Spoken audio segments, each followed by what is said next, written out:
Boa tarde a todos e todas. Queria mais uma vez cumprimentá-los. Nós já entramos agora na última fase do nosso grande congresso, o quarto congresso do Confis, congresso já com vários recordes, como quase 1.200 pessoas inscritas, 80 fundações que se inscreveram, participam conosco. Nunca tivemos isso, tivemos 70 e poucos.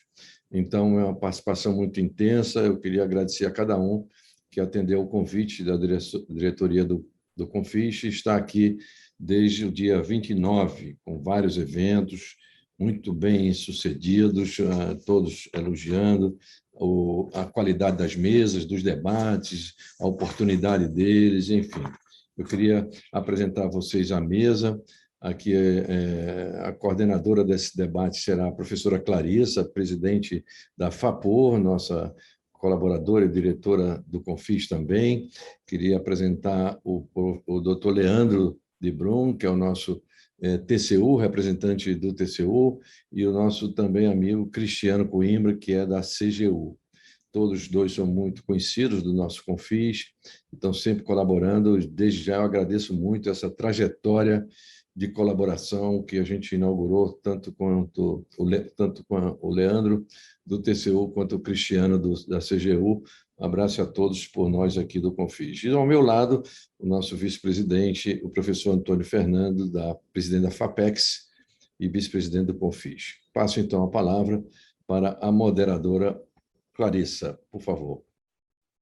Boa tarde a todos e todas. É com muita honra e satisfação que eu recebi o convite para moderar a mesa, uma mesa tão importante para nós, fundações de apoio, que sempre tendemos a buscar, né, a forma correta de própria, justa, de gastar, né, os recursos públicos num país como o nosso. Então, poder estar com quem nos controla, né, corrige e orienta, é sempre uma oportunidade muito rica.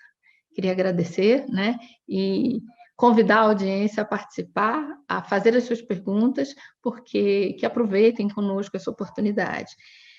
Teremos à mesa, então, o Dr. Cristiano Coimbra de Souza, que tem mestrado em Administração Pública, especialização em Ciências Contábeis, já passou por diversos órgãos, como Departamento Nacional de Infraestrutura de Transporte, DENIT, Tribunal Regional Eleitoral de São Paulo, até chegar na Controladoria Geral da União.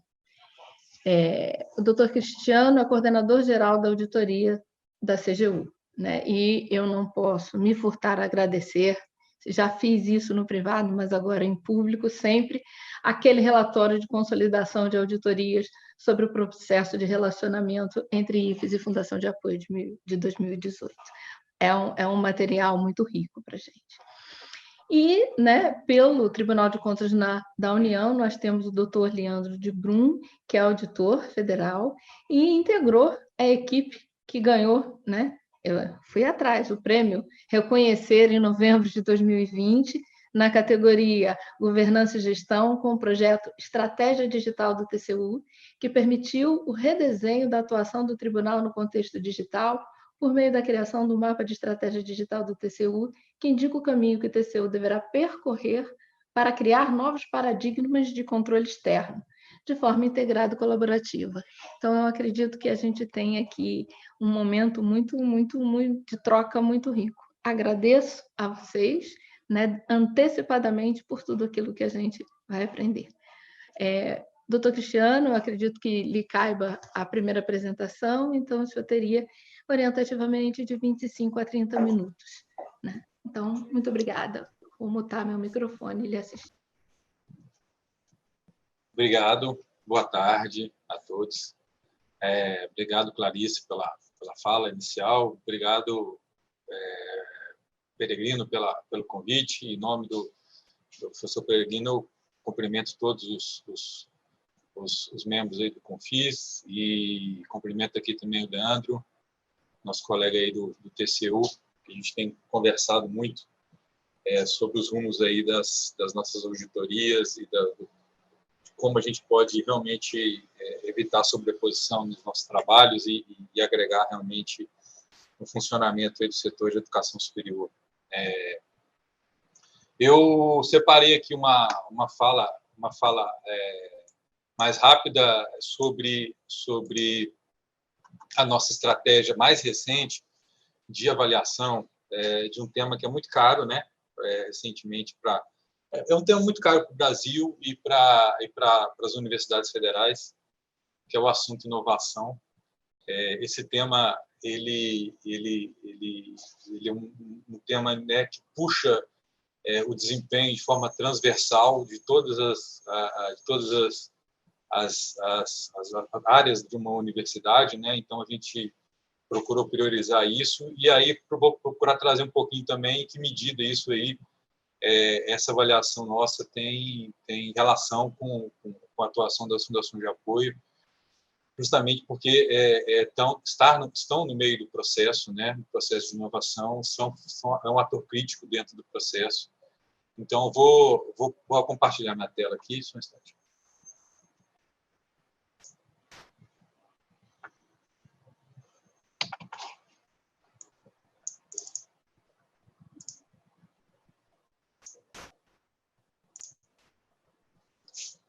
Bom, queria começar falando por que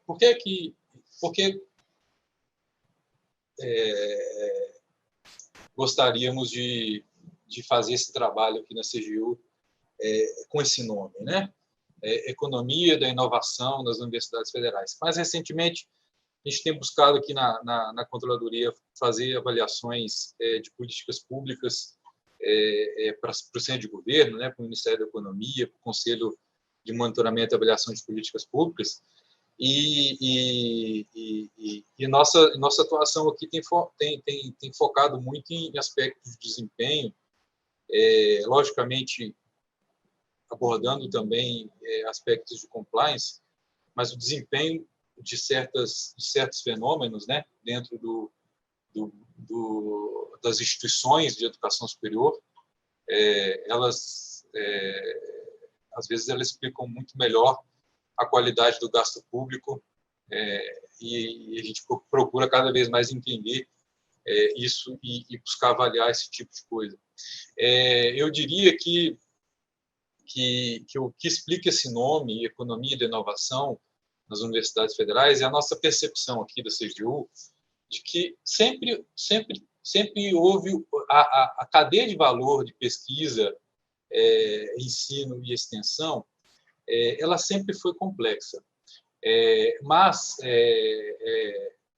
ela sempre historicamente foi complexa. É difícil trabalhar, é difícil produzir pesquisa, a gente sabe da complexidade, do desafio desse setor, mas por uma série de fatores, né, a compreensão disso sempre foi, aqui da parte da administração pública, sempre foi com um olhar mais burocrático, mas mais recentemente, né, a gente tem visto com um desenvolvimento institucional, tanto normativo, né, com a Lei de Inovações, com a renovação da Lei de Inovações, com o decreto do Marco Legal de Ciência, Tecnologia e Inovação, são melhorias institucionais e melhorias de funcionamento das instituições que operam esse mercado, nesse setor. E, nesse sentido, essa complexidade, hoje em dia, eu acho que ela tem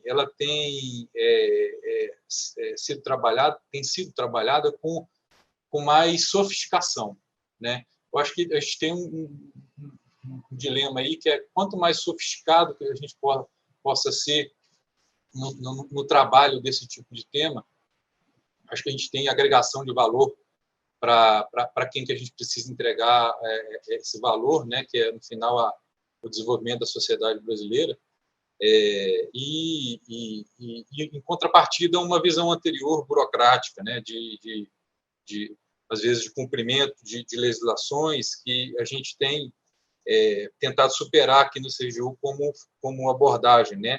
Nossa abordagem sempre tem sido em compreender a sofisticação da atuação das instituições e como a gente pode agregar nessa sofisticação. Eu digo sofisticação porque hoje em dia, né, a gente tem uma concorrência grande nesse ambiente. Nós temos níveis diferentes de políticas de inovação. A gente tem os núcleos de inovação e tecnologia, que hoje, inclusive, tem puxado lá, tem agregado a letra S lá no final, como no caso da UFMG, né, com inovação social. As estratégias institucionais têm sido cada vez mais complexas para atuar nesse ramo. Então, eu explicaria que tudo isso tem levado a gente a compreender que a atuação nossa nesse ramo, a gente tem que procurar compreender melhor a questão econômica da operação do setor, e por isso a gente colocou esse nome no trabalho. Isso faz com que a gente entenda que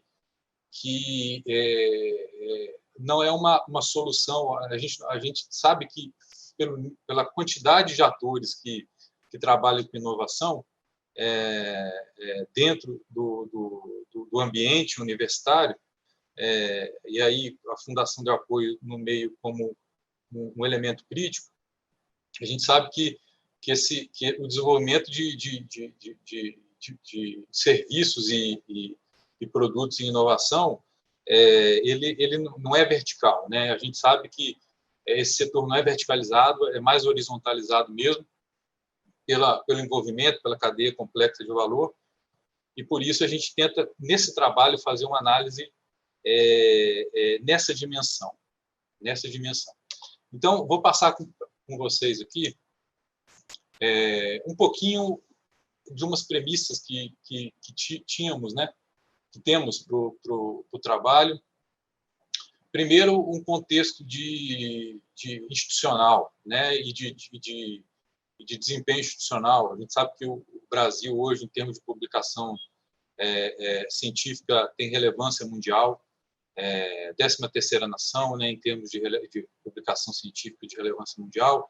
A gente observa um desempenho nas últimas 2 décadas aí, muito expressivo do aumento de registros de propriedades intelectuais. A gente observa uma expansão dos ecossistemas de inovação, né, com os parques tecnológicos, com incubadoras, com aceleradoras. A gente observa também a disseminação das políticas de inovação. O Brasil, por outro lado, a gente sabe que, pelos índices globais, aí, a gente tem o Brasil, em termos de concorrência em inovação, a gente está numa posição mais abaixo, né? Seria o lado do copo vazio, né? A gente sabe também que as parcerias do lado da demanda, né, as parcerias de empresas com universidades tem sido baixa historicamente no Brasil. Tem o dado aí da OCDE, 14% em relação ao Brasil, 5,4%. Pouca, ainda, apesar de ser expressivo, né, quase 30% das empresas usam as fontes das universidades como inovação, para promover inovação internamente, mas esse é um número que pode crescer, e que, assim, destacando mais algum contexto aqui, 73% das empresas consideram o grau de importância das parcerias com as universidades baixo ou irrelevante. E aí aqui está o número da posição do Brasil nesse relatório de competitividade global. Isso não é para avaliar o passado da nossa atuação em termos de inovação, mas sim para poder entender que tipo de oportunidade que a gente tem aqui para poder avaliar da parte do CGU. Outros contextos, né? O brasileiro é empreendedor, esse número tem crescido bastante. esse gráfico que mostra isso, né? Empreendimento, a taxa de empreendedorismo dentro do Brasil é significativa, quase 38% da população ativa. Nós temos aí marco legal das startups, nós temos políticas de compra do governo federal, né, em relação a essas micro e pequenas empresas e empresas de pequeno porte. Nós temos políticas de incentivo à inovação. Por outro lado, continuamos ainda com uma certa insegurança jurídica, ainda pecamos muito com disfuncionalidade burocrática e também uma coisa que é bastante crítica no nosso ponto de vista, que para vingar mesmo né, para a gente acelerar o uso do nosso contexto normativo que temos hoje para a inovação, a gente precisa pensar um pouquinho em conflito de interesse. É uma realidade para a gente pensar. Aí resumiria que a nossa atuação nesse trabalho ela é mais voltada para entender a oferta da inovação pelas universidades. Nós estamos isolando aqui no nosso estudo a questão da demanda, né, que é vista aí por muitos pesquisadores um fator crítico no Brasil, né? A demanda realmente é uma questão estratégica para fomento e para desenvolvimento de inovação no Brasil, mas a nossa capacidade no momento é avaliar a questão dos arranjos institucionais de governança sobre a oferta de inovação pelas universidades federais, partindo do papel estratégico que elas têm no desenvolvimento da sociedade de conhecimento. Nós temos usado no nosso trabalho muitos conceitos da OCDE, né? Como o Manual de Oslo, né? O mais recente guia sobre inovação social, a questão da tríplice hélice, que é muito debatida nesse nosso ambiente, né? São conceitos chaves e estratégicos aqui para a nossa pesquisa. Os objetivos da nossa pesquisa, o colega que tem coordenado esse trabalho aqui na CGU, o Marcos Rezende, chefe nosso aqui em Minas Gerais, ele destaca muito isso, né? Nós não estamos fazendo uma análise de compliance nessa dimensão aqui. Nós estamos realmente buscando conhecer o que significa essa economia de inovação nas universidades federais, compreendê-la, poder avaliar, avaliar em articulação com as próprias instituições. Nós não vamos fazer uma avaliação com viés só da CGU, nós vamos fazer uma avaliação ampliada, vou explicar daqui a pouco. Vamos depois poder disseminar os resultados e poder mobilizar em cima desses resultados, dessas avaliações, né? Então, eu tenho aqui como objetivo estratégico, né, avaliar se os arranjos, as estratégias, as políticas das universidades federais convergem com padrões de operação do modelo tríplice hélice, né? E nisso aí a gente coloca aí as fundações de apoio como elemento chave nessa relação, né? Sociedade, na verdade a gente já fala em quarta hélice, né?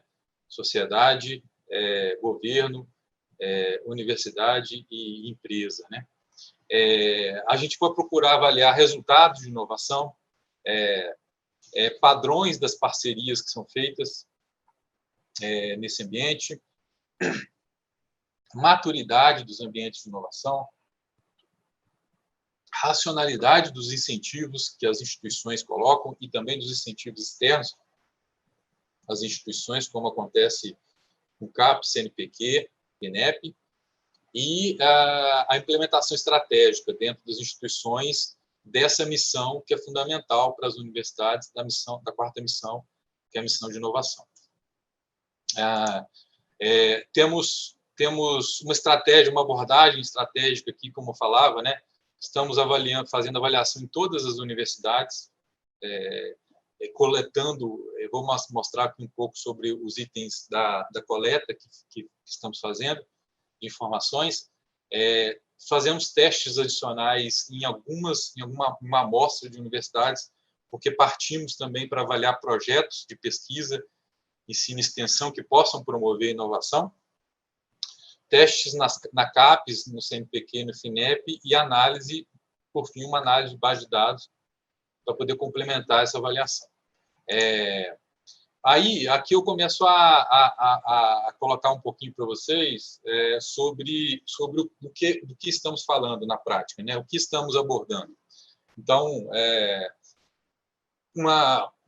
começo, né? O fundamental aqui é entender o fenômeno da propriedade intelectual, do registro, produção, disseminação, transferência, licenciamento da propriedade intelectual, né? Para isso, a gente tem feito um levantamento sobre o catálogo detalhado da propriedade intelectual, né?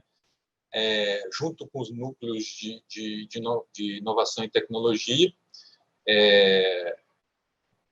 Aqui são alguns elementos, né, que a gente tenta detectar: data, tipo de propriedade intelectual, área de conhecimento, data de transferência de tecnologia, que tipo de parceiro existe dentro desse contrato de transferência de tecnologia, questões de remuneração e outros fatores que respondem e que explicam o uso da propriedade intelectual. Eu falava lá no começo, né, da questão da sofisticação. Por que eu falei da sofisticação? A gente tem cada vez mais percebido, né, como as atividades de gestão de inovação têm indo para um caminho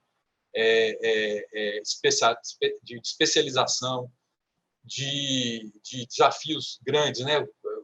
Um contrato de transferência de tecnologia, uma encomenda tecnológica tem um desafio muito grande para a administração da universidade, do apoio que possa ter com as fundações de apoio. Então, a gente está aqui tentando entender a gestão de inovação dentro da universidade.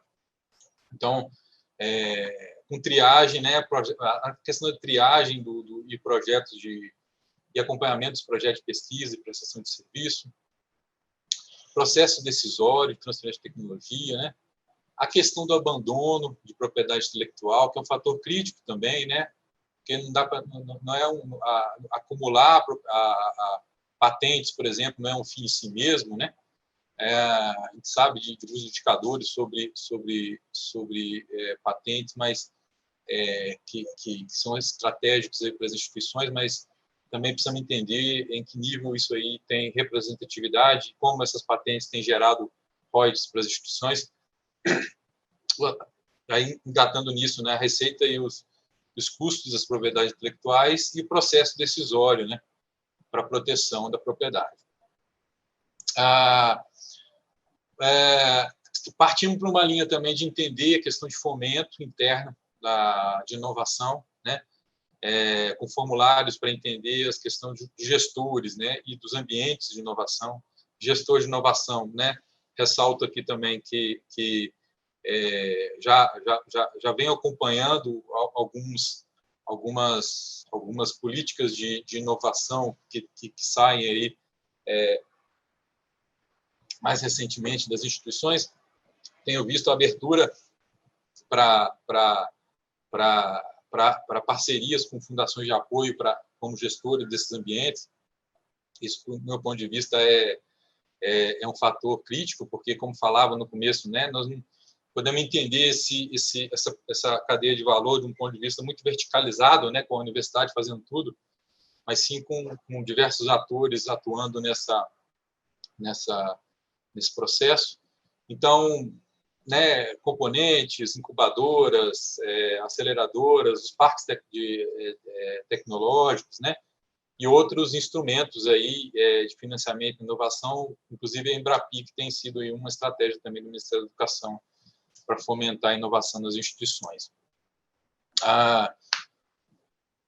Fazemos uma coleta aí diretamente a partir desse apoio de vocês para entender o universo de projetos com as fundações, E isso aí já tem, se não me engano, essa coleta já está até pronta, né? Encaminhada aí por vocês. Essa coleta sobre os projetos em curso, ela vai gerar uma amostra de projetos que a gente vai procurar entender, aqui como esse projeto, tentar entender em que medida esse projeto pode significar uma potencial inovação, né? Aí a gente não está restringindo só em pesquisa, né? Nós estamos entendendo todo projeto que possa tocar, mesmo em pesquisa básica, mas principalmente em pesquisa aplicada, mas também atividades de extensão, projetos de extensão, projetos de ensino, tudo isso tem potencial de gerar inovação. Então, alguns fatores a gente tenta detectar com formulários preenchidos pelos coordenadores dos projetos, e aí, dentre eles, né, área de conhecimento, origem da demanda, né, uso de ativos das universidades, geração de inovação, o nível de TRL, né, da maturidade tecnológica, publicação científica decorrente, dentre outros aspectos, para a gente poder entender o nível de potencial de inovação dentro das instituições. Avançamos também em relação a entender a estratégia institucional da universidade,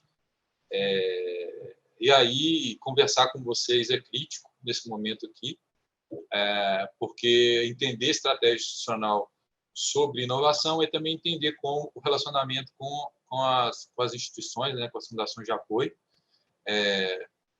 Então, por isso, estamos estudando as estratégias, né, as políticas e práticas de fomento a parcerias,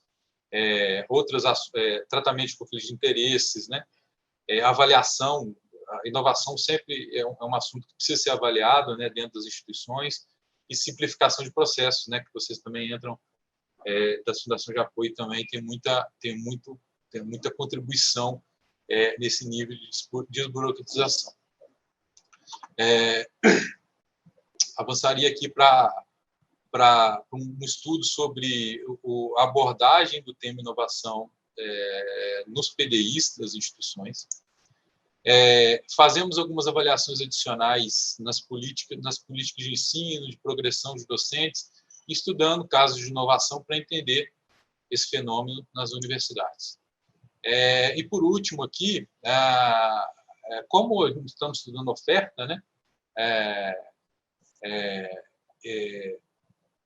procurando entender também a questão de comunicação, como se dá a comunicação sobre propriedade intelectual, sobre oferta tecnológica, sobre oportunidade de parceria com das universidades, com a sociedade, com o governo, com as empresas. E também a gente tenta entender, vamos avançar um pouquinho mais à frente, sobre questões sobre financiamento das instituições, sistemática de avaliação da pós-graduação sobre o tema inovação e financiamento da pesquisa. Para finalizar, eu queria anunciar para vocês aqui que assim, já está em desenvolvimento, até porque já temos um nível de coleta de dados bastante significativo, estamos com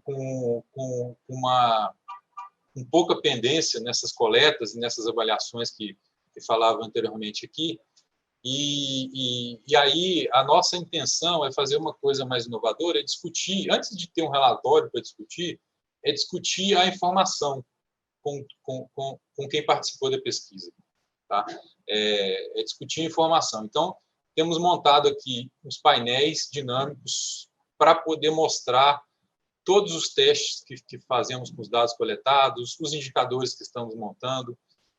São diversos indicadores sobre gestão de inovação, sobre remuneração de propriedade intelectual, sobre transferência de tecnologia. Então, vamos poder fazer um grande seminário aí com todos para discutir essas coletas, que é o item 2, né? Que é o item 2, poder fazer esse formulário vai ser riquíssimo. E, por fim, o produto final é tentar mobilizar em cima desse, fazer uma mobilização sobre os desafios que detectamos nesse tema de inovação nas universidades, junto com as próprias instituições, com o Ministério da Educação, com Ciência e Tecnologia e com o Ministério da Economia também, né, que é um ator crítico aí, estratégico para todos nós. É isso. Gostaria mais uma vez de agradecer a minha oportunidade de fala aqui e me colocar à disposição de todos vocês.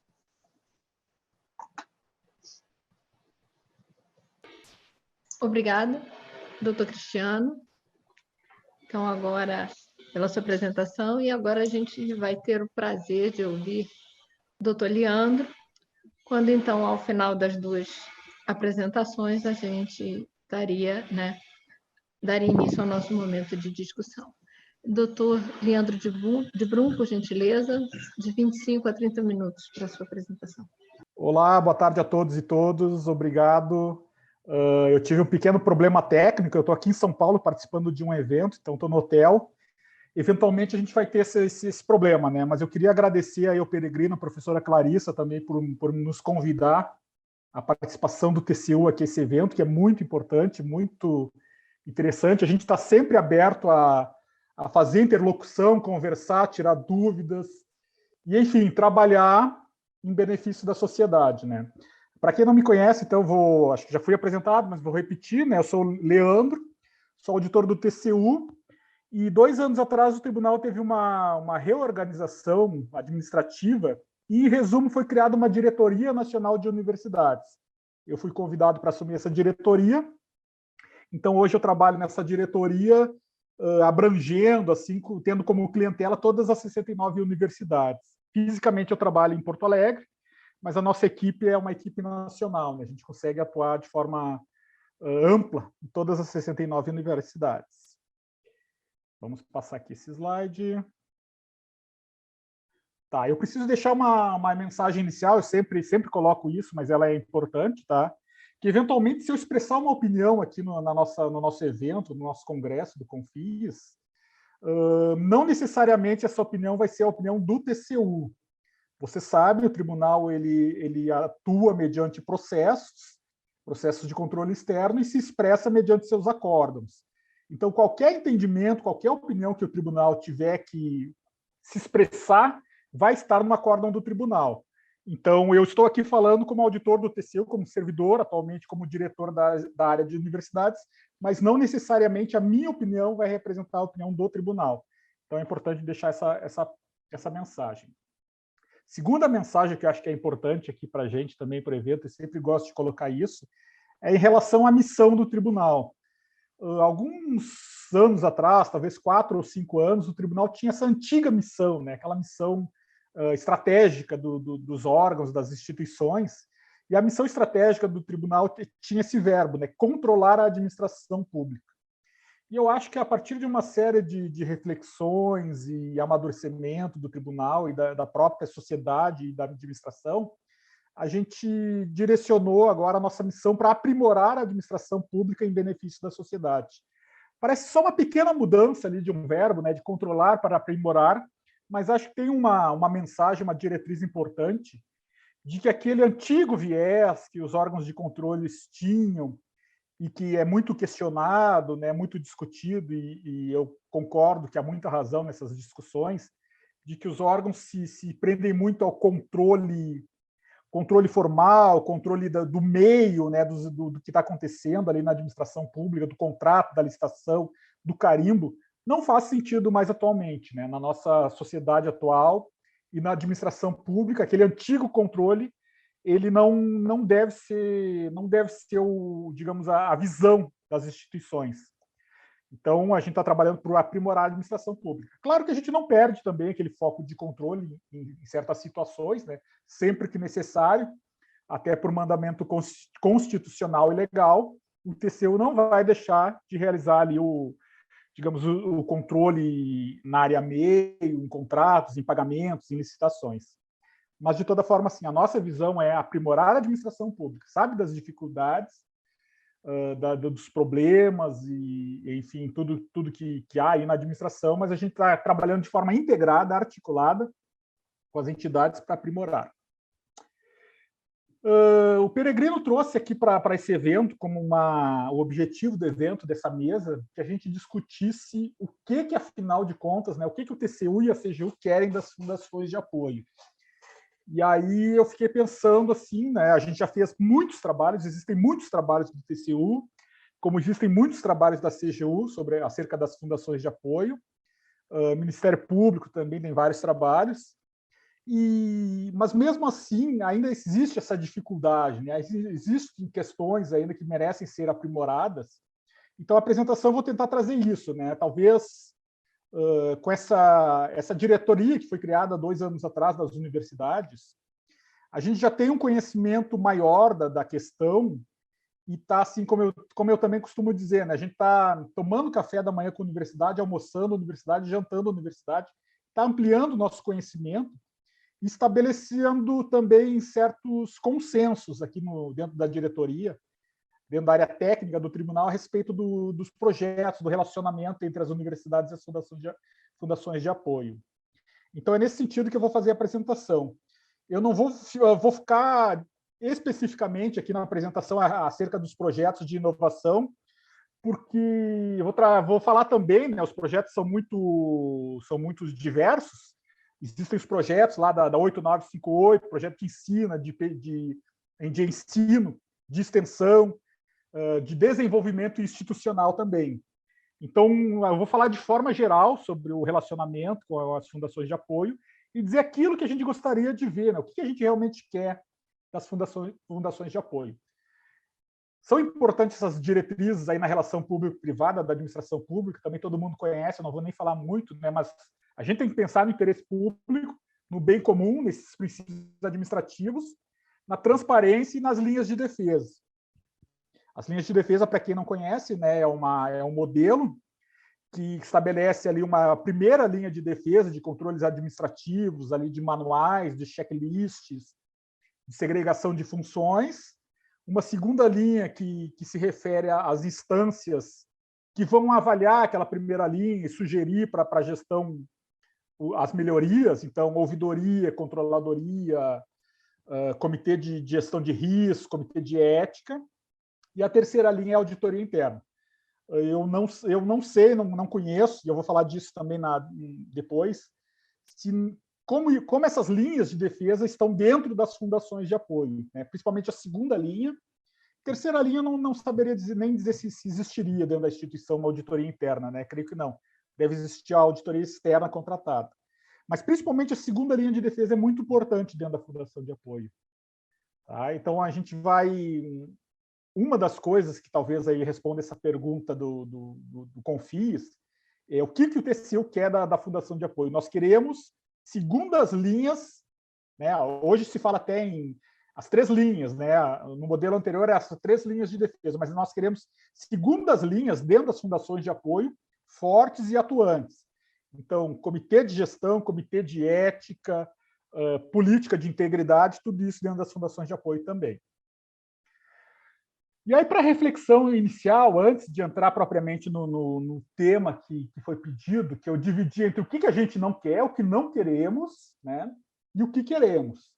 Mas antes, preciso fazer uma reflexão sobre algumas questões. A primeira reflexão, que é importante também, o nosso ponto de vista aqui do TCU, que a gente trabalha, que a gente pensa, é o ponto de vista da administração pública. Muitas coisas que eu vou falar aqui são até obviedades, tá? Mas eu achei importante a gente colocar e trazer na apresentação para marcar bem, por mais obviedades que sejam, para deixar claro, né, e fortalecer isso. Mas assim, o nosso ponto de vista é a administração pública, ou seja, é o ponto de vista da universidade. A gente sabe que talvez, eventualmente, as fundações de apoio, que são entidades privadas, tenham certas demandas, certas questões, certos interesses, que não necessariamente é o mesmo, é idêntico ao da universidade. Pode ser até contraposto. Mas o nosso ponto de vista, o TCU, pensa na universidade. Então, uma questão que até aqui no Congresso talvez seja relevante, eu não sei se isso está, digamos, acontece, ou se é uma questão que eu realmente desconheço, se as universidades participam dos congressos, por exemplo, discutem os mesmos problemas que a gente está discutindo agora em relação às fundações de apoio. Será que as universidades, a gestão das universidades, discutem como a gestão das universidades vê esses problemas? Então, seria importante, no nosso ponto de vista, porque o nosso trabalho é sempre pensando na administração e na universidade, trazer essas questões, trazer a gestão da universidade para essa discussão. A gente reconhece aqui na diretoria, é uma diretoria, como eu falei, nova, né? Antes desse modelo do tribunal, a atuação do tribunal nas universidades era descentralizada, ou seja, cada secretaria estadual do TCU atuava no órgão, na universidade do seu estado, e então eu, lá em Porto Alegre, tratava e conhecia as universidades do Rio Grande do Sul, e colegas que estavam em Minas cuidavam das universidades de Minas e do Rio de Janeiro da mesma forma. A partir desse modelo, que foi de 2 anos atrás, a gente veio aprender esse enorme universo, né, das universidades, a grande área de negócio, de atuação das universidades, e também essa questão das fundações de apoio. E a gente reconhece que não conhece tanto quanto a gente deveria, ou entende tanto quanto a gente deveria e precisaria as fundações de apoio. A gente sabe, fundação de apoio, entidade privada, né, que executa os projetos com as universidades, mas não reconhece. A gente nunca. Eu fui em uma fundação de apoio só, a FATEC de Santa Maria. Conversei brevemente, acho que 3 anos atrás, lá com os diretores da FATEC, mas falta essa nossa experiência, essa nossa vivência dentro da fundação de apoio. Era uma linha que eu ia começar a fazer lá ano passado, né, antes da pandemia, de visitar aqui, por exemplo, Porto Alegre, a FAURGS, a FEENGE, e saber como é que é o dia a dia da fundação de apoio, como é que são os projetos, como é que é a estrutura da fundação de apoio. Então, a gente não conhece, precisa conhecer. Existe muita diversidade entre as fundações de apoio, também tem fundações de apoio gigantes, digamos assim, com um grande quadro de colaboradores, que desenvolvem projetos de altíssima materialidade, que estão mais maduras em termos de governança e de transparência, mas também existem fundações de apoio muito pequenas, que não têm esse grau de maturidade, que, de repente, não desenvolvem tantos projetos, né? Tem alguns poucos projetos ali, mais na área de ensino, talvez na área de extensão, em relação às universidades e institutos federais também. Tá? Eu atuo diretamente com as universidades, mas aqui na secretaria há uma diretoria específica para a rede federal, então a gente, sempre que eu falar em universidade, vou estar falando também da rede federal, né, dos institutos. Mas, então, existe toda essa diversidade que precisa ser compreendida pelo TCU também. A gente não pode simplesmente tratar fundação de apoio como sendo a Competec, ou a FAURGS, né, ou a FAPEU. Existe muita diversidade. Então, a gente precisa compreender isso e entender. E os projetos também, da mesma forma, né? A gente não pode simplesmente entender que o projeto é aquele projeto da Petrobras de milhões que vai ser realizado pela Fundação de Apoio.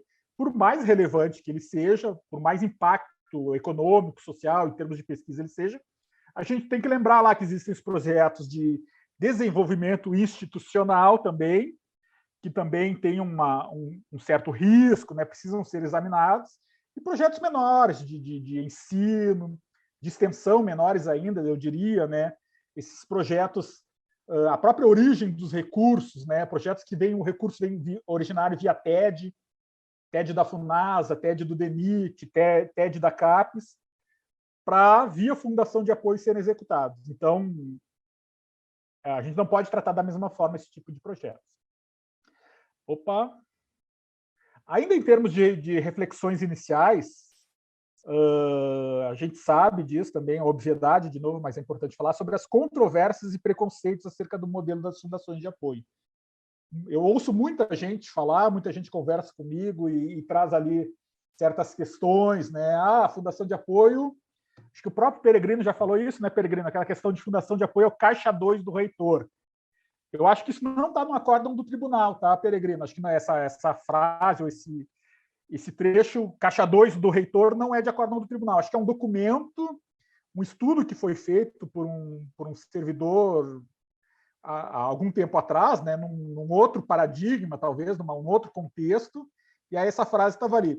Ou caixa 2 do reitor, ou é um módulo do professor enriquecer ou para fazer desvio do recurso público para o setor privado. Então, tem toda essa questão de preconceito. A gente sabe que a legislação é falha. A 8958 ela tem vários problemas ali, ela foi uma colcha de retalhos, né? Ela veio primeiro a lei, depois ela teve as suas alterações, ela não está adequada. Há divergência de interpretações, tribunal, CGU, AGU, entre as próprias universidades, a gente sabe disso também. A gente sabe, por exemplo, que em certas universidades, os projetos, qualquer tipo de projeto que vá ser pactuado com uma fundação de apoio, ele é pactuado mediante instrumento contrato, qualquer tipo de projeto. Em outras universidades, ele pode ser contrato, ele pode ser convênio. E ainda uma série de outros instrumentos com outras denominações, tem até convênio A, convênio B, convênio fundacional, que vão, no final das contas, ali gerar uma série de dúvidas. Afinal de contas, é um contrato? É aquilo lá da Lei 8666, com alguma série de requisitos, de pagamento antecipado, prestação de contas, todos esses reflexos que o contrato pode ter, ou é convênio? Se é convênio, vai ter que estar lá no SICONV, então tem que registrar no SICONV. Aí vem a questão do marco legal, que trata lá, né, sobre o convênio, propriamente, essa palavra convênio, que não seria adequada ao tipo de instrumento com as fundações de apoio. Então, essas divergências são problemáticas também, trazem muito problema no dia a dia dos projetos. E também, a gente precisa falar disso, né, os sistemas e ferramentas de transparência de vocês, aí, das fundações de apoio, dessa centena de fundações de apoio, do que eu tenho visto, que eu tenho examinado, eles não são adequados ainda, não são bons sistemas. Embora muitas fundações de apoio declarem, afirmem que existem, os dados estão transparentes, estão disponíveis, quando a gente vai utilizar esse sistema e vai pesquisar lá um projeto, eu tenho que saber o número do projeto, o nome do projeto, isso de regra, tá? Porque, como eu falei, há muita diversidade. Mas eu tenho que selecionar um projeto, ou o coordenador, ou uma palavra-chave para buscar aquele projeto. Eu não consigo, por exemplo, saber todos os projetos de desenvolvimento institucional de 2020 da Fundação de Apoio X ou de todas as fundações. Então, não são bons sistemas. A questão da transparência, aí já passando essa primeira mensagem que a gente quer, não está boa ainda, não tá legal. Não está legal para as fundações de apoio. Eu trago essa imagem aí, que não é minha, né? Eu peguei na internet já há algum tempo. Na internet constava, né, que era o professor Gilberto Ângelo, de Santa Catarina, que teria elaborado essa imagem, digamos. Então, essa controvérsia, esse preconceito da Fundação de Apoio. Ela é uma heroína que vai salvar a universidade, vai trazer autonomia, flexibilidade, celeridade e recursos privados, ou ela é uma bruxa que vai servir para privatizar a universidade, só para beneficiar professores, para beneficiar o reitor. Então, todas essas discussões que ainda existem, a gente precisa, e aí eu acho que é importante o nosso trabalho do tribunal, e o trabalho da CGU e o trabalho da AGU também, para de vez resolver essa controvérsia, esses problemas, né? A Lei 8958 é uma lei que existe, ela está aí para ser aplicada, e ela prevê que os projetos sejam realizados mediante fundação de apoio. Então, não se discute o modelo está na norma, tem previsão legal. Não há que se discutir que a fundação de apoio é o mecanismo existente para o setor privado se beneficiar de recurso público. Então, acho que a gente tem que trabalhar para isso. Acho que, em conjunto, a gente pode trabalhar para tirar essas visões, né, negativas, ou mesmo assim, enfim, chegar a um modelo adequado que seja bom para todo mundo. O que não queremos, né? Aí vou já especificamente ao que está sendo pedido na palestra. Também tem obviedades, né? Claro que o tribunal não quer que as fundações de apoio, nem os dirigentes das fundações de apoio, nem os coordenadores de projetos e os servidores envolvidos nos projetos descumpram a legislação e a jurisprudência. Não queremos, claro, desvios, fraudes, locupletamentos, projetos com meramente interesses pessoais, sem atender ao interesse público, que é um certo preconceito que existe, né, que muitos projetos atenderiam estritamente ao interesse pessoal, mas eu não acredito nisso, né, acho que realmente é um preconceito, mas, de toda forma, não se quer isso. Não se quer também descumprimento pelos servidores lá da universidade que estão atuando nos projetos das suas atividades inerentes aos cargos. Então, o professor que está lá num projeto de pesquisa, um projeto qualquer, claro, é importante esse projeto dele, tem que estar vinculado lá às dimensões da universidade, ensino, pesquisa, extensão, ou desenvolvimento institucional, ou inovação, mas ele também tem lá, né? No caso do professor, tem as horas-aula a cumprir dentro de sala de aula, tem as diversas atividades que ele deve cumprir também como servidor da universidade. Tá? E também essa questão dos projetos como aí eu coloquei meros instrumentos de complementação de renda. Claro que a bolsa tem previsão legal, né? Pagamento de bolsa está na lei, então isso não há nenhuma discordância quanto a esse pagamento, né? Ela existe para isso, embora exista o preconceito também de que talvez não se deveria pagar bolsas pelos projetos, enfim, mas tem uma previsão legal. Então, só que a bolsa não pode ser um mero instrumento de complementação de renda. Talvez até especialmente em projetos de desenvolvimento institucional, talvez tenha sido mais comum, ou seja mais comum, que em projetos de desenvolvimento institucional se vê projetos que são quase permanentes, né? Tem um projeto lá com início, meio e fim, e depois termina aquele projeto, mas é feito um novo projeto, quase que com o mesmo objeto, com o mesmo objetivo, e aí não se compreende bem qual é a finalidade daquele projeto. Realmente é desenvolvimento institucional ou ele está com esse fundamento de complementação de renda, né, de uma remuneração a servidores, a professores. Então, o que não queremos. E aí, o que queremos? O que o TCU quer das fundações de apoio? Né? E aí eu fui jogando essas frases aí, não necessariamente todas as situações vão se aplicar a todas as fundações de apoio, a centenas de fundações de apoio, nem a todas as universidades. Talvez menos com umas, mais com outras. Mas o que realmente a gente quer, que é importante, é transparência, transparência e transparência. É isso que tem que ter nos projetos com fundações de apoio. Todo ato, todo pagamento, todo contrato, toda contratação, pagamento de bolsa tem que ter transparência. Isso eu acho que não dá para abrir mão e tem que ser uma transparência, uma boa transparência. Né? Então, tem que ter lá uma transparência que a gente consiga consultar os dados, qualquer cidadão, não só um auditor do TCU, vai lá, manda um ofício e pede a informação e a Fundação de Apoio atende, ou o auditor da CGU. Qualquer cidadão pode ir lá consultar seu nome, seu CPF, saber se o vizinho dele tem uma empresa, se foi contratada, não foi contratada, enfim.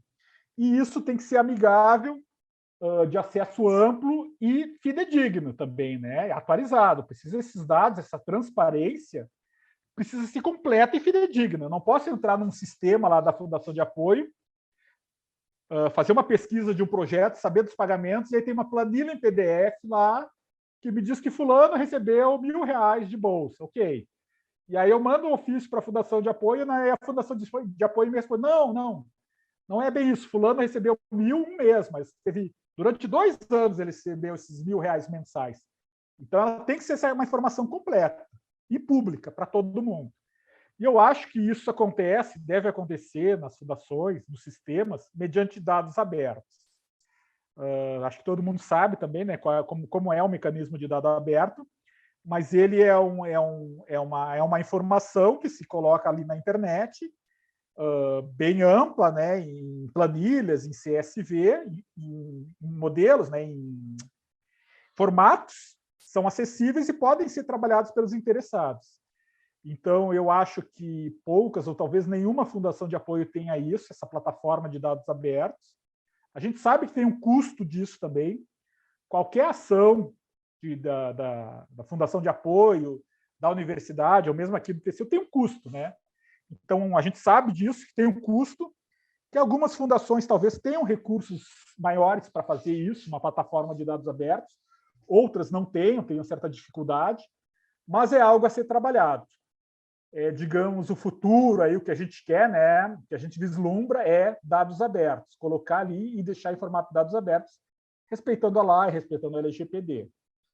E algo que eu falei ali no começo também, né, assim como digamos, uma ambição, um sonho nosso, é essa atuação integrada, articulada, colaborativa e próxima das fundações com a universidade.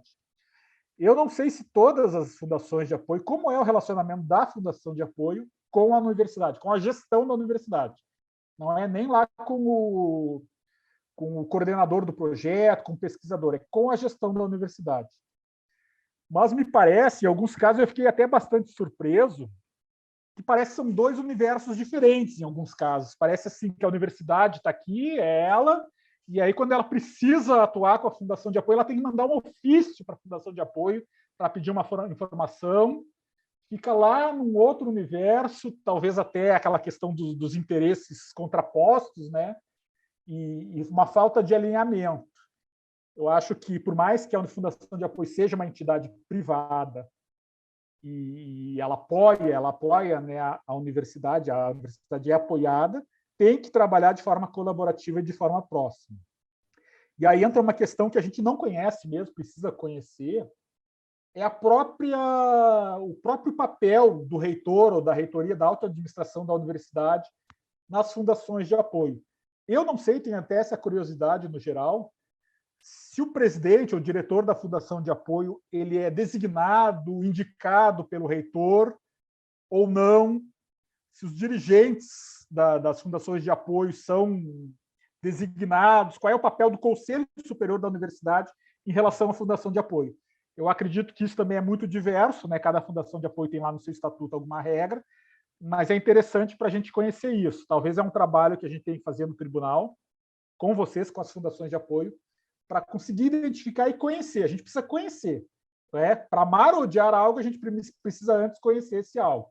Então, isso é uma questão que a gente precisa saber, né? Qual é o papel da universidade, da alta administração da universidade na fundação de apoio. E aí o que queremos também, aquelas linhas de defesa que eu falei, são instâncias internas de governança e controles nas fundações.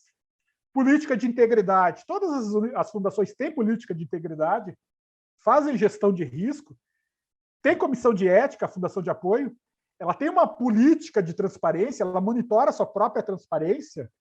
Se eu pegar todas as fundações de apoio, cerca de 100 fundações de apoio, enviar um questionário para elas, quantas vão me responder que monitoram sua transparência, que entendem que sua transparência está adequada, ela está, digamos, ela está ótima, a sua transparência, né? Então, isso é importante, é o que a gente quer também. O que a gente quer também das fundações de apoio? Muito importante. Atendimento das linhas da universidade, especialmente a unidade de auditoria interna. Vocês sabem, né? Teve o Acórdão 1178, que tratou da transparência das fundações de apoio, e tinha um comando ali naquele acórdão que direcionava para as unidades de auditoria interna das universidades que elas avaliassem a transparência das fundações de apoio. E foi relatado, e eu acho que isso acontece bastante, não deveria acontecer, que muitas vezes a unidade de auditoria interna ou a ouvidoria, enfim, essas linhas da universidade, solicitam informações e solicitam dados sobre os projetos às fundações de apoio, e muitas vezes, ou algumas vezes, melhor dizendo, algumas vezes, podem ser negados ou são negados sob a justificativa de que a Fundação de Apoio é uma entidade privada, tem lá ela é fiscalizada pelo Ministério Público e não cabe, digamos, à auditoria interna solicitar essas informações. Eu fico bem surpreso com isso, eu não consigo compreender por que essa negativa, porque eu não acho justificável também. Eu acho que a auditoria interna, a gente está trabalhando por isso, deve ser um sistema de controle junto aqui com o TCU, a gente quer fortalecer a auditoria interna, quer dar poder para a auditoria interna e quer dar mecanismo para a auditoria interna também servir como um braço nosso, como um apoio nosso. Então, TCU, CGU e auditoria interna devem compor um sistema de controle e não há nenhuma razão, nem considerando, especialmente considerando a transparência, para que a Fundação de Apoio não apresente as informações solicitadas. Se isso acontecer, estiver acontecendo, se for o caso, é algo que a gente não quer. Então, a gente quer o atendimento. E aí, isso aí, de novo, né? A gente precisa conhecer melhor as fundações, a gente precisa... Quem são os dirigentes das fundações de apoio, né? Quem é que compõe? A sociedade civil, SEBRAE, municípios, outras entidades compõem os conselhos das fundações de apoio. Como eles atuam? Quais são os mecanismos, responsabilidades e atribuições da alta gestão da universidade e dessas entidades da sociedade civil dentro da Fundação de Apoio? Então, a gente precisa conhecer. Isso nem é muito o que queremos das fundações de apoio, é muito o que nós queremos de nós mesmos, o que queremos do TCU. Uma questão que a gente não sabe também, a gente precisa aprender, e talvez as fundações de apoio tenham que talvez colocar lá nos seus sites, né, de forma mais clara, mais simples. É o que eu andei pesquisando, eu não consegui identificar de forma adequada, é como o Ministério Público acompanha e vela as fundações. Eu sei que todo ano o Ministério Público tem que fazer uma análise das prestações de contas, né, Ministério Público Estadual das fundações, mas eu não sei até que ponto esse trabalho do Ministério Público ele tem um valor, uma profundidade, especialmente em relação ao que a gente está falando, né, que são os projetos com as fundações de apoio. Se é meramente uma análise contábil ali do balanço desses dados, ou se o Ministério Público adentra em questões mais da atuação das fundações de apoio, questões de governança, enfim, a gente precisa conhecer isso. E aí o que queremos também, e aí eu botei entre aspas esse exigir das apoiadas, porque não é uma exigência propriamente, mas é algo que tem que ser trabalhado de forma alinhada, integrada, o pleno atendimento da transparência, o acompanhamento dos projetos e que a universidade lá fortaleça as suas linhas de defesa. Então, tem o Acórdão 1178, né, que fala especificamente da transparência, e esse 484 de 2021 é um acórdão recente, que trata dos processos eletrônicos das universidades. A gente quer que a universidade tenha processo eletrônico e que ele seja público na internet. E eu vou dar 2 exemplos aqui. Alguns dias atrás, algum tempo atrás, a gente foi olhar 2 projetos, um projeto, inclusive, da FAPUR, junto com a Universidade Rural do Rio de Janeiro, e aí buscamos lá no sistema da universidade, que é o CIPAC, todo o processo administrativo que fundamentou esse projeto lá com a FAPUR. Então, a gente conseguiu acessar sem pedir, sem fazer cadastro, sem nenhuma necessidade de contato com a universidade, acessar aquele processo. Tinha uma questão, até uma discussão interna nesse processo a respeito se o projeto era inovação ou não era inovação. Então, qualquer cidadão poderia acessar aquele processo, e é o que a gente quer, controle social e facilitar o nosso controle também, que nós possamos acessar os processos lá das universidades. Estamos trabalhando para isso. Por outro lado, teve um outro projeto da Finatec, que envolvia um TED do FNDE, que a gente foi lá na UNB para consultar esse processo, e o processo não tem lá o módulo, não tinha esse módulo de pesquisa pública, não estava como público. O que dificulta o nosso trabalho e dificulta o controle social. Então, essa exigência de vocês, aí, Fundação de Apoio, de exigir que a universidade atenda também ela a transparência nos projetos, acho que é muito importante, e que a universidade acompanhe, de fato, se comprometa com o acompanhamento dos projetos. Não é só lá o coordenador, né, o pesquisador, que deve atuar nos projetos sem que, digamos, de alguma maneira, lá a universidade também atue. Eu acho que está acabando, né? Acho que meu tempo já acabou. Mas eu vou finalizar aqui. Contas bancárias, também isso é uma questão aí pensando, né, no que queremos. Também é importante que os projetos, as fundações de apoio disponibilizem e mantenham um bom acompanhamento, uma boa gestão das contas bancárias, que no final das contas é onde o recurso público vai cair, né? Ele está numa conta bancária. Será que essas contas bancárias são específicas para um projeto? Será que não está acontecendo aquilo que já aconteceu muito? De uma conta de um projeto está sendo misturado com outra conta de outro projeto, ou há uma conta separada de investimento, que aí consolida vários projetos ao mesmo tempo. Toda essa questão aí de girar o recurso pode ser muito complicado. Então, é importante esse controle e facilitar o acesso dessa informação lá para a universidade. Afinal de contas, se o recurso vem da universidade, ou passa pela universidade, ou, enfim, é de um TED, de um projeto que envolve a universidade, ela deve saber que recurso é esse, como está a movimentação, qual é o saldo dessa conta. E aí, projetos decorrentes de TED. Isso é outra questão que também chama muito, tem demandado muitos trabalhos aí do tribunal, da CGU.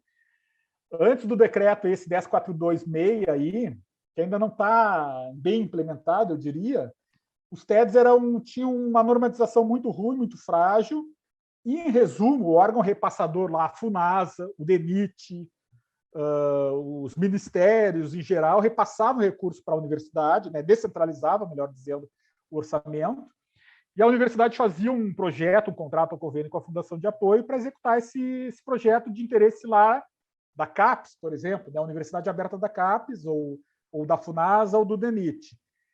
E muitas vezes há um risco grande aí nesses projetos, quando eles vêm de TED. Primeiro, porque o Ministério pode mudar a sua gestão, né? Ano que vem a gente tem eleições, então esse é um risco grande, muda a gestão, muda as diretrizes. O recurso também, né? Aquele recurso prometido para o projeto pode não vir, pode vir a menos, pode atrasar. Isso traz uma série de complicações para os projetos. Então, é importante que a Fundação de Apoio também exija, né, aí, entre aspas, da universidade e lá do órgão que descentralizou, que no final das contas esse orçamento, que ele acompanhe, que ele se comprometa com o projeto. Ele tem que ter um comprometimento com o projeto. E aí eu cito exemplo agora, por exemplo, tem um projeto do Ministério da Saúde, Fundo Nacional de Saúde, com a URGS, acho que é o projeto talvez de maior materialidade que envolve a Fundação de Apoio, 300 milhões, que é para treinamento de agentes de saúde. Então, vai ser descentralizado para a URGS, no Rio Grande do Sul. A FAURGS acho que vai ser contratada, já está contratada para desenvolver. Mas será que esses 300 milhões estão garantidos? Será que no meio do ano que vem vai ter esse recurso para pagar os bolsistas, os preceptores, o setor de TI, a área de TI que vai desenvolver esses cursos? Será que uma mudança de gestão no Ministério da Saúde não vai atrapalhar isso e trazer muitas mais complicações? Então, é importante colocar isso no papel, documentar de forma transparente e chamar a responsabilidade desses órgãos aí superiores.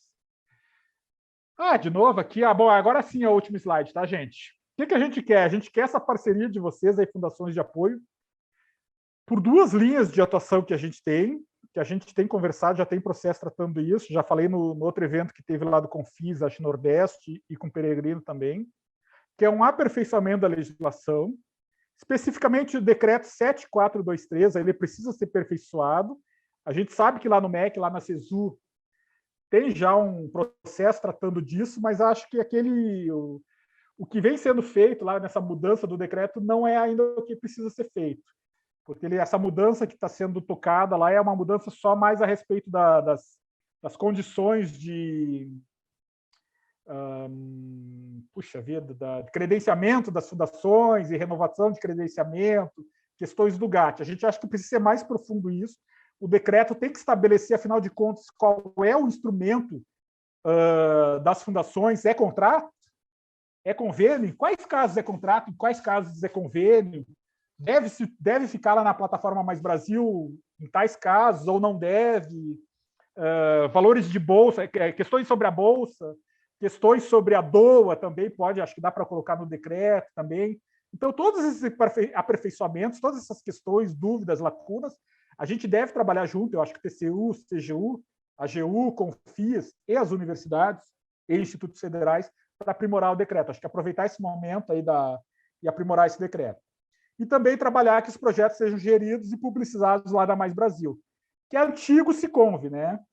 O Siconv mesmo, propriamente, ele não é um sistema adequado para os projetos, mas dentro da Mais Brasil a gente entende que pode ser criado um módulo lá, um módulo específico, por exemplo, o módulo TED Fundação de Apoio. Quando o recurso vem de um TED, vai para a universidade, é pactuado um instrumento com a Fundação de Apoio, esse projeto ele pode ser gerido dentro lá da Mais Brasil. Aí vai gerar transparência, inteligência do controle, vai facilitar a vida de vocês, da Fundação de Apoio, e a do coordenador do projeto, porque a prestação de contas, toda a movimentação e execução vai estar dentro do sistema. Ele não vai ter que ficar paga aqui, paga pela conta bancária, e aí traz uma nota fiscal, bota um carimbo, vai estar tudo no sistema. Isso vai facilitar muito, acho que a gente precisa trabalhar de forma conjunta por isso. E a questão dos indicadores, né? Acho que vocês já têm um trabalho, tinha uma discussão sobre isso aí no Confis, também é interessante, né? Quais são os indicadores das fundações, finalísticos, resultado de projeto, enfim, todas essas questões. E a última imagem, eu já usei também num outro evento do Confis, a gente está aberto aqui na diretoria a fazer parte de um termo de entendimento aí de uma nova versão desse documento aí, né? Acho que tem uma versão de 2018 ou 2017, o tribunal não esteve nessa nova versão, como a Andifes também não teve, e o CONIF também não teve, mas é talvez alguma coisa que a gente se propõe. Se a demanda for apresentada pelo Confis aqui no tribunal, for levada para a direção, para a presidência do tribunal, né, melhor dizendo, e se avaliar como sendo adequado, a gente é parceiro, a gente está pronto para sempre naquela linha, né, na visão de aperfeiçoar a administração pública. Então, a gente pode contribuir. Eu acho que era isso, viu, gente? Obrigado. Eu acho que eu passei meu tempo, mas desculpa e eu estou à disposição. Bom, muito obrigada, doutor Leandro. Foi realmente uma explanação, eu diria, inquietante, né? Em muitos momentos eu tive que me controlar, mas fiz algumas anotações, tanto quanto a do doutor Cristiano, e vamos ver se eu sou capaz, de alguma forma, a partir daquilo que interessa às fundações, né? Tentar coadunar as colocações, as propostas que vocês falaram à luz do que seria a ideia dessa mesa. Bom, primeiramente, rapidamente, só aí para a gente ter normalizada a informação dos fatos. Em novembro do ano passado, o TCU enviou às reitorias, sempre, né, uma consulta a respeito dos instrumentos de pactuação celebrados. Isso motivou o parecer da AGU, né, firmado por 12 procuradores. Nesse ano, nós tivemos, inclusive agora apresentado pelo doutor Cristiano, novamente um documento, um questionário, né, com 39 perguntas, enviado novamente às IFES, que dessa vez cascateassem para os coordenadores de projeto, questionando basicamente, né, o que foi mostrado na apresentação, as questões atinentes à inovação tecnológica. Por exemplo, o mapeamento de recursos, né, de royalties, se porventura existem, questões financeiras ligadas à titularidade da propriedade intelectual, como é que estão utilizados os ativos físicos da universidade. Essas são, né, questões referentes aí a esse mapeamento que a gente está entendendo que a CGU está fazendo. Diante, inclusive, dito, né, de próprio verbo pelo doutor Leandro, eu gostaria de saber por que nenhum desses documentos é a primeira... Eu teria uma pequena série de pequenas perguntas, além das que nós estamos recebendo, né? Vou tentar ser breve. Por que nenhum desses questionamentos chega às fundações de apoio? Por que a gente também não responde isso? Eu sei, nós somos privados, mas nós somos privados muito especiais. A gente só existe para dar celeridade aos projetos de uma autarquia federal. A gente, sim, pactua com empresas e utiliza recursos privados, mas a gente também executa muito recurso público. Então, eu tenho certeza que todas as fundações responderiam de bom grado e começariam esse diálogo que eu ouso, né, dizer poderia ser mais rápido e instrutivo sob o ponto de vista dos procedimentos, uma vez que ele é estabelecido com a Fundação de Apoio. Não que a universidade não saiba, claro que ela sabe, mas ela é tão grande, diversa, e por conta da sua natureza de autarquia federal, dotada de autonomia, que normalmente leva alguma anomia. Quer ver um exemplo? Às vezes a gente manda um documento para uma pró-reitoria, né? Essa pró-reitoria às vezes não entende exatamente a natureza, cascateia para outra. Se tiver, por exemplo, extensão junto com pesquisa, o que às vezes é comum, entende? Então, há uma natureza democrática na universidade que, às vezes, obriga a uma consulta ampla. Então, pode levar tempo, né? Nem sempre todas as universidades têm uma unidade que responde de pronto a esses questionários. Então, por que a gente também não pode ser inserido nesses questionamentos? Em nenhum momento eu vi ali, né, me perdoa, Cristiano, mas vamos conversar com as IFES. Sim, e quando vamos conversar com as fundações? Conversa com a gente. A gente quer conversar com vocês, a gente quer mostrar aquilo que faz. Quer ver um exemplo de como a gente quer mostrar aquilo que faz, doutor Leandro? Essa consulta desse processo foi feita pela minha fundação. E quem fez fui eu, entendeu? Junto com o Márcio, que é o secretário executivo da SESAC do Rio de Janeiro, uma pessoa maravilhosa, extremamente profissional, que sempre nos atendeu muito bem. A primeira vez que eu bati a porta do TCU foi exatamente para buscar instrução a respeito de um processo, de uma tomada de contas especial.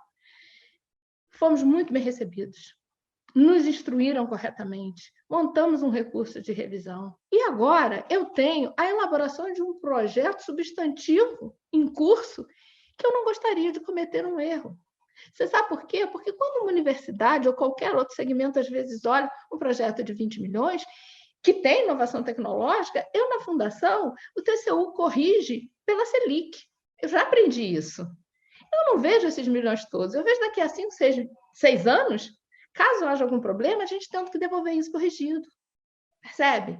Então, não só não houve atendimento da necessidade acadêmica e institucional, como ainda houve prejuízo. Então, é por isso que a gente procura vocês, né? Por isso que essa consulta foi feita. E várias outras serão, porque toda vez que a gente tiver dúvida, eu agradeço demais a menção em particular, né, da minha universidade, porque foi a gente que escreveu essa carta colocando todos os links exatamente para que se fosse concedida autonomia à ampla e restrita consulta, para que a gente possa ter o aconselhamento melhor possível. E agora, uma outra questão que também eu não vou falar muito, senão eu falo demais, tem que controlar. Todas as suas perguntas, basicamente, junto àquelas questões do Dr. Cristiano, já que vocês questionam sempre as IFES, por que eu nunca vi ser pedida a resolução normativa da IFES, que disciplina a relação com a Fundação de Apoio? Em resposta ao seu questionamento, doutor Brum, esse é o documento que diz, né, como é essa relação. E ele discorre sobre o ressarcimento. Qual é o modelo contábil que a universidade resolveu adotar para fazer retornar, via projeto, a ela tudo aquilo que ela permite que a Fundação utilize do ponto de vista infraestrutural e de recurso humano quando gerencia os projetos. Esses documentos, esse documento em particular, quanto mais detalhado e digamos assim, instruído ele for, a Fundação pode ter, né, maior ou menor liberdade em errar. Né? E, às vezes, eu posso lhe garantir, não é a Fundação que interessa errar. Então, a gente busca, porque é a gente que paga primeiro, nós somos, quando não nos vem atribuída toda a responsabilidade, somos minimamente réus solidários. Então, esse é um documento, na minha instituição, por exemplo, nós estamos provocando uma mudança, uma revisão nele. Ele está saindo de um documento de 8 páginas para 25 páginas. Né? A documentação referente ao NIT e à propriedade intelectual pode estar incluída ali, por que não? Né? E, por último, não vejo, né, se o ressarcimento, repito, está bem estabelecido nesse documento, não vejo como a Fundação pode causar dano ao erário, que é a minha primeira preocupação. O projeto ele tem que restituir mais do que subtrai. A partir deste ponto, nós podemos começar a falar em bolsas. Tá certo?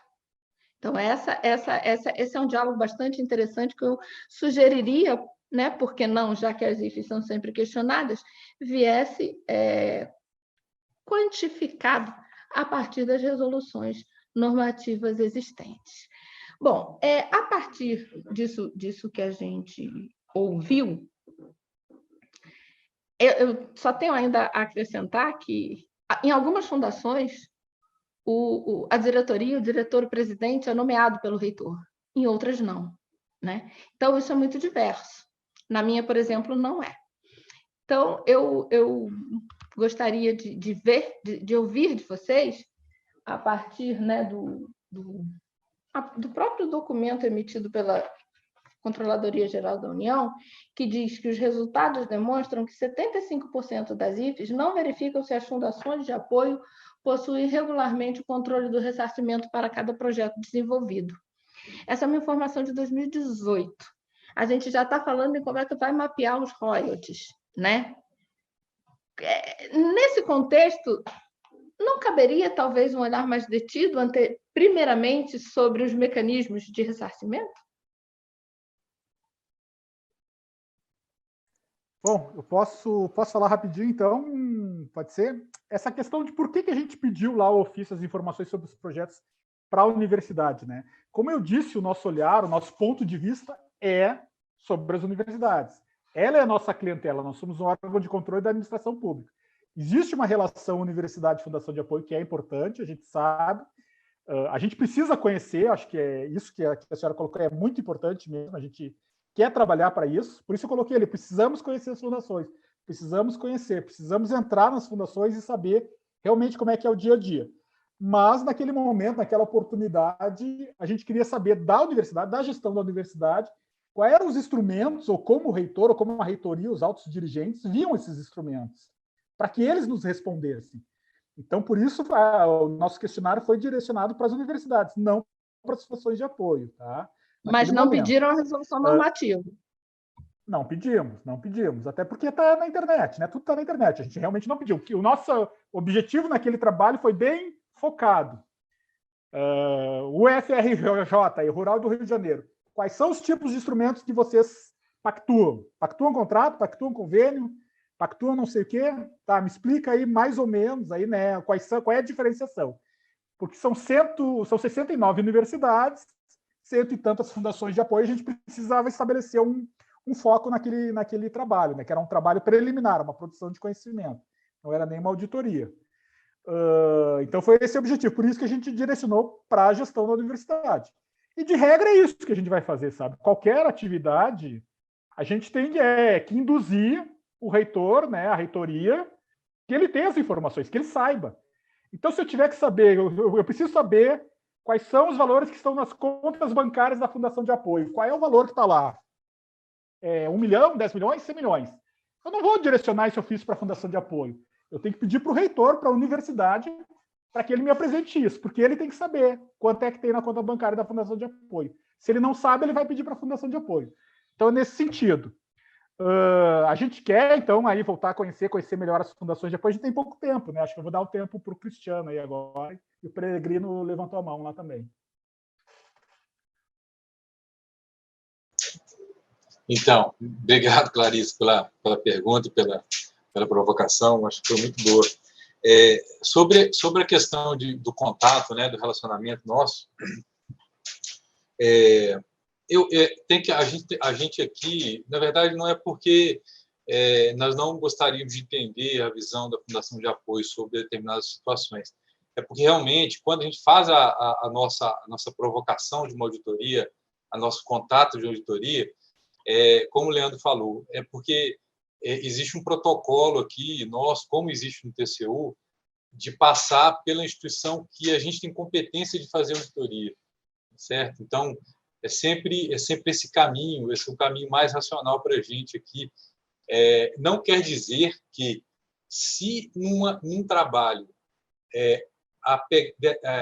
usar uma avaliação ou uma opinião da Fundação de Apoio como uma evidência de um determinado assunto, a gente não possa ir direto na Fundação de Apoio.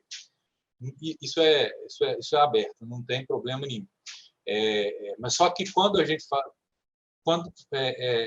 fazemos a nossa rotina de auditoria, essa auditoria mais formal passa por esse relacionamento. Eu diria que, assim, eu tenho que revisar aqui, mas se a gente não fez esse último pedido do trabalho de inovação diretamente para as fundações de apoio, eu acho que a gente cometeu um erro aqui, porque eu acho que a gente tinha decidido, se não me engano, falar para a universidade que nós estávamos solicitando essa informação, porque essa informação também é de propriedade da universidade, certo? Mas fazer o pedido diretamente para a Fundação de Apoio. Então, se não aconteceu, eu vou até confirmar isso aqui, mas era uma estratégia nossa já fazer esse pedido diretamente. Tanto é que acho que a própria equipe que está tocando o trabalho, ela criou um canal direto para as fundações de apoio para poder receber essa documentação, tá? Para não precisar transitar pela universidade. E sobre a questão da resolução, eu acho que é só uma questão de foco do tema que a gente precisa avaliar. Nós temos aqui, por exemplo, eu estou aqui avaliando, ao mesmo tempo, o FIES, o ProUni. Eu estou fazendo 2 avaliações sobre a Rede Federal de Universidades de EPCT. Hoje, na nossa matriz de risco de avaliação, a situação do relacionamento, da resolução que trata do relacionamento com a situação de apoio, não está no nosso plano hoje, certo? Mas se provocados. Se provocados, a gente pode discutir sobre o assunto, não tem problema nenhum. Eu acho que a gente já tratou isso lá atrás, nesse próprio relatório que você cita, Clarice, sobre a questão das resoluções, né? A gente tratava também sobre outros assuntos, sobre, por exemplo, regulamentação das bolsas e outros aspectos que a gente acabou abordando naquele termo de entendimentos depois com o Confis. Mas eu diria isso, assim, vocês viram que eu fiz questão no começo de falar, na minha fala, que eu acho que a cadeia de valor que existe do processo de pesquisa, ensino e extensão hoje é muito complexa. E assim, tem uma questão de dependência de trajetória que coloca as fundações de apoio como central dentro desse processo. Então, assim, eu não tenho dúvida disso. Pessoalmente, toda hora que a gente vai fazer uma análise, a gente considera isso. Então, isso já é um aprendizado nosso. Então, a questão de vantagem competitiva que as fundações de apoio têm em relação a outros apoios que a universidade pode buscar também é significativa. Então, assim, eu coloquei isso de começo justamente para mostrar para vocês que o nosso foco aqui tem sido de avaliar mais do que uma questão de conformidade, compliance das fundações de apoio, mas entendê-la no processo de inovação. Então, eu acho que foi mais ou menos essa tentativa minha de passar o recado. Agradeço. Vou passar a palavra agora ao professor Peregrino, mas antes eu preciso só ler aqui. Rita de Cássia Amaral Pinho, né, que chegou no chat, convidou, acredito que o doutor Leandro Brum, para visitar a página da transparência da FAPEX, né? Fez um convite e a gente transfere. Eu realmente eu vou passar a palavra ao professor Peregrino, mas tenho que concordar, né? Finalizo fazendo das minhas últimas palavras a ideia de que a transferabilidade tão necessária para que o conhecimento saia da universidade e vá para as indústrias, gerando desenvolvimento, eu acho que vai passar pelas fundações. Eu não vejo um outro agente fazendo isso, né? Sob pena de, se a gente não inserir num diálogo maior, amplo, né? As fundações, a gente vai ficar um bom tempo aí tendo um país exportador de commodities, um país feitoria, né? Fazendo bem ranqueado nas universidades e pessimamente ranqueado em empreendedorismo e inovação extramuros. Tá? Professor Peregrino, por favor. Eu fico muito feliz vendo o TCU, seus agentes, né, seus funcionários de alto nível, se preocupando e entrando na questão da inovação da universidade. Esse tema aqui, que essa mesa aqui, não era comum quando eu fui a Juiz de Fora, há uns 6 anos atrás, reclamar do TCU. Que vocês não querem discutir nada com a gente, vocês só querem punir, não sei o quê. No final, ficamos em paz. Mas, enfim, eram discussões esporádicas. Agora a gente está fazendo todo ano essa discussão muito boa. Obrigado, Cristiano. Obrigado, Leandro. Agora eu vou, ponto a ponto, alguns comentários. Queres fazer uma autorregulação semelhante, 2.0, igual àquela, ou semelhante àquela que nós fizemos com a CGU? Nós estamos prontos para fazer. Nós fizemos. Mas é uma demanda de vocês, viu, Peregrino? Não. Eu fiz essa. O Leonel, que é o secretário de controle, o chefe do Leandro, do Cristiano, se eu não me engano, ele ainda ele foi que aceitou a iniciativa nossa e botou na mesa um grupo de elite, como, por exemplo, o Vitor Godoy, secretário executivo do MEC hoje, um profissional, o Cristiano era um adjunto e outros tantos da equipe. Nós fizemos uma bela tentativa de acordar os fiscais com os fiscalizados. Ou seja, o que é que você entende por controle, Leandro? O que é que eu entendo por controle? Porque não adianta você sair atrás de mim, porque eu não vou fazer certo se eu não entender o que eu tenho que fazer. Pessoalmente, sou a favor de eu compor isso, trabalho, mas assim, vocês têm que trazer isso para o tribunal, submeter lá para a presidência. O tribunal tem que ter um nome. Se é um nome, é o presidente, nós vamos fazer ofício amanhã. Presidente. Vamos fazer o presidente do tribunal. Agora, eu sei que você sabe que eu fui ao TCU há algum tempo atrás dialogar com um dos ministros sobre a questão da FINEP, por exemplo.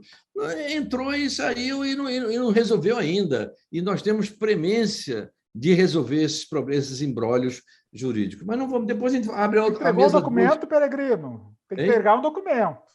Conversa, agenda, é o que faz eu mais uma proposta. faço. O que eu mais faço. Deixa eu te falar. Não, a gente vai fazer direitinho. Então, essa questão da autorregulação que você colocou, a gente faz. E é uma proposta do Leonel, não é nem minha. Ele falou assim, Peregrino, não adianta você chegar aqui comigo e fazer tudo direitinho, não. A gente tem que ir no TCU. E aí disse o nome de ministros, vários ministros que estavam muito entusiasmados com a ideia. A gente não conseguiu levar, não sei por quê. O decreto 7423 tem 10 anos. Vocês mesmos é que instigaram o MEC a fazer a revisão. Até hoje, esse decreto não foi publicado. Decreto que não é publicado não é decreto, é zero, não é verdade? Então, um decreto que já está quase feito no MEC, eu consegui ontem costurar MEC e MCTI, o Marcelo Morales e o pessoal do CESU, mas se você já está criticando o decreto, eu já posso botar minhas barbas de molho, não vai sair o decreto. Se o TCU não está vendo com simpatia ou está vendo falhas na minuta que está sendo feita, que nós participamos com o MEC e o CGU e o MCTI também, então eu não tenho muito ânimo para crer que... Peregrino, é que eu não vi a minuta, não conheço a minuta, tá? Mas eu nem sei tão que ela pouco não trata... nem tão pouco eu. Mas eu sei que lá tem coisas que eu não li a letra da lei. Eu sei que, por exemplo, tem uma coisa obsoleta, antiquada, anacrônica, que é o tempo de autorização do credenciamento de uma fundação ainda está em 1 ano, quando a gente já mudou essa lei há 5 anos, quando o ministro era aquele Mendonça pernambucano, ministro da Educação. Nós mudamos a lei, fazendo 5 anos a autorização do credenciamento e ainda não adaptaram o regulamento para permitir 5 anos para autorização, que é uma coisa menor. Então, enfim, as coisas não são tão velozes assim. Eu acho que o TCU, por exemplo, e o CGU poderiam se combinar e fazer um grupo só conosco e a gente fazer essas situações depois. O artigo 58 do decreto 9283, que trata das prestações de contas, não está sendo compreendido pelos órgãos que controlam as nossas prestações de contas. Não está sendo compreendido. Infelizmente, não está. E esse artigo diz respeito ao que interessa na prestação de contas de um projeto de pesquisa. Não é o que normalmente interessa aos órgãos de controle. Outra coisa, bicho, eu queria entender o seguinte: o TCU, para mim, não controla a fundação. O TCU controla os recursos públicos federais pela Constituição. Somente, nem o estadual do Rio, de São Paulo, ninguém ele controla. O que ele controla é quem está com dinheiro público na mão, pode ser até uma multinacional, ele vai atrás, não é isso? Então, eu não devo, desculpe essa expressão, eu não devo ao TCU a questão de quem é o presidente, quem não é o presidente da fundação, se o conselho tem controle social, se não tem controle social. Sabe por quê? Sabe quem faz isso? Um órgão irmão de vocês, que é o Ministério Público. O órgão Ministério Público... Hein? Eu concordo contigo, acho que tu não tem assim, a gente não vai dizer que deve ser assim. Claro que senão ficaria redundante. Mas eu preciso conhecer. Ficaria redundante. Eu só quero conhecer. Não conhecer está público, está na internet. Teve 3 procuradores do Rio de Janeiro que reprovaram 58 contas das fundações de apoio. Se é isso que está prestando atenção, 58 contas. Olha como é grave. Você quer a prestação de contas nossa, né? As procuradoras disseram assim, reprovo, 10 anos depois. Sabe o que aconteceu? Nós peticionamos, fizemos uma ação contra elas no Conselho Nacional do Ministério Público e ganhamos. Tudo que elas propuseram caíram e elas foram embora do MP, porque fizeram arbitrariedade, o uso do poder para fazer essas coisas. Então, eu vejo o seguinte, mas tem uma luz no final do túnel. Por exemplo... mas só para deixar claro, viu? A gente não quer controlar a administração da Fundação de Apoio. Não quer. Não, mas a gente só quer entender quem é que a relação da universidade com a Fundação. Quem nomeou o presidente? Eu não sei quem nomeou o presidente de lado nenhum. Eu quero saber se ele está agindo direitinho ou não. E o dinheiro é público federal? Pode abrir as nossas contas. Todas as contas de dinheiro federal pode abrir, se quiser. Só não botamos o extrato direto no site, porque talvez não seja possível eletronicamente. Pode até que seja, mas a gente faz isso, não é problema. Está falando isso por todas as 100 fundações de apoio? É o interesse nosso fazer. Não, mas hoje é assim todas. Como também eu não controlo quem são os seus agentes do TCU nos estados, que às vezes fazem coisas que não são exatamente igual a você, Leandro. Você é um cara que vê o sistema, entendeu? Vê o sistema. Tem gente que não vê o sistema. Olha, aquele pessoal que fez aquilo com a FINEP, francamente, entendeu? Sabe quem foi prejudicado aquilo? As fundações de apoio.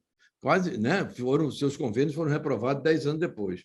Então é isso. Eu acho que o TCU tem que ficar em cima dos recursos públicos federais. E as fundações têm que tratar todos, os federais, estaduais, municipais, muito bem, com transparência, lisura, sob o artigo 37. E cada uma delas tem um estatuto. E nós nos guiamos pelo artigo 37 da Constituição, o famoso 37. E, Cristiano, eu fiquei muito feliz com vocês entrando na questão da inovação. Eu só fiquei meio chocado, porque eu acho que essas coisas, vocês estão entrando nisso, a gente está há muitos anos nisso. Então, você está bem assessorado. Você tem uns pesquisadores do seu lado, estão formulando as coisas. Mas, olha, veja bem, às vezes a curva do aprendizado demora muito. E eu acho que a gente tem que maturar bem, entendeu? Com muita calma, porque vai ter erros, a gente tem erro até hoje, né? Então, vocês também podem ter erro. Mas vocês estão sendo muito humildes e entendendo essas coisas. Eu tomara que dê certo o trabalho de vocês. Leandro, vamos fazer uma norma só de convênio entre a universidade e a fundação. Você me falou outro dia que tinha 18, 19 tipos de convênio, A, B e C. Alguém pode se entender num negócio desse, rapaz? Como é que Mas é pode? por isso que o decreto tem que tratar disso. Essa é a nossa intenção. Mas o decreto não sai. O decreto não sai. O Vitor quer, o Vitor quer, o Marcelo Morales quer, o Cezu quer, o Wagner quer, o Sanches quer, nós queremos, mas não sai, cara. Não sai. Vamos sentar, parar as arestas. É melhor o processo do tribunal, né? Já te passei o número do processo, que tem essas duas linhas. Que uma é a revisão do decreto, em colaboração MEC, MCTI, Ministério da Economia, lá o DETU, fundações de apoio e as universidades juntos, de alguma maneira estudar uma revisão desse decreto. Acho que é importante a universidade estar junto também. E a segunda linha desse processo, ele não foi julgado ainda, né? Não depende muito aqui da gente, é a questão da plataforma Mais Brasil. Tomara que ele seja julgado em breve e a gente vai ter esse acordo, esse instrumento aí para Será que antes do quarto ano do governo acaba? Esse decreto é publicado? Eu não sei isso aí. Essas coisas eu não consigo. Para você não é tão importante, para mim é vital, tá? Não, é importante para mim também, viu, Peregrino? É importante, mas tem coisas assim que a gente acaba... A gente quer colaborar, quer direcionar, mas o executivo é o executivo, né? O tribunal está fora do executivo. Obrigado, Leandro. Isso é importante, sim. Desculpe esses comentários assim, mas eu quero polemizar, como a Clarissa também fez os dela. A gente está aqui para sair daqui melhor do que a gente entrou, né? Muito obrigado mais uma vez. Passo a Clarissa para declarar concluída, né, a mesa, porque a gente já tem um evento agora, que é a entrega dos prêmios. Eu queria agradecer a todos, ao professor Peregrino, doutor Leandro, doutor Cristiano, pela participação. Eu acho que é um desafio a gente manter as pessoas, né? Eu dou aula, eu sou professora, é desafiador a gente manter as pessoas ligadas, atentas ao que se discute num assunto que não é necessariamente fácil. Então, às vezes, a gente realmente toca em questões mais delicadas, porém necessárias, exatamente para ver se a gente consegue tornar útil esse tempo e essa dedicação à frente de uma tela, né? Então, a gente realmente procura aquilo que pode nos fazer crescer, né? Nem sempre, né, é um assunto fácil. Eu costumo dividir os conflitos entre de crescimento e de ruína, né? São aqueles conflitos Não, chega uma hora em que a gente não cresce sem confronto, sem conflito, porque a gente tem visões que não são necessariamente harmoniosas sobre algum assunto que é estratégico, que precisa ser vencido. Então, esses são os bons embates, os bons combates. Eu agradeço a vocês por aprender, agradeço a vocês por nos ouvir, estamos à disposição, tenho certeza que o professor Peregrino e todas as outras afiliadas também. Claramente, né, temos as nossas idiosincrasias, mas temos uma vontade enorme de colaborar para o crescimento desse país, né? Através do financiamento da educação, do ensino, da pesquisa e principalmente de gastar o recurso público, principalmente, mas também o privado na direção correta e na forma correta, tá? Porque ele é muito caro para o nosso povo. Muito obrigada, uma boa tarde e um bom Confis. Muito obrigado, mais uma vez. Obrigado, é isso aí, Estamos juntos aí. Até mais. Boa continuidade do evento. Saímos da plateia lá?